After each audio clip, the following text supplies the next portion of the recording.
میزدی 4 ساعت میگشتی نه همو بیچاره را والله قسم ایت ای خونه بخونه کردی ای خونه بخونه تش کردی اگر نه این قیقتی رو من اینجا زنگ میزنه اینجا کار بود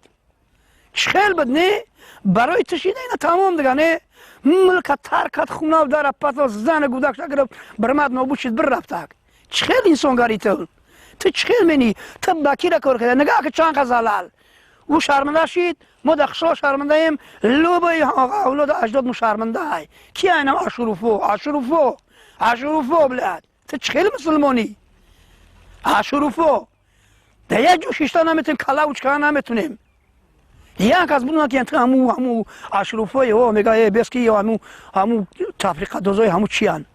همو تروریستان همو چیان چخیل میکنه و ملک همه خیلی خود مینیم زندگی همه خیلی مینیم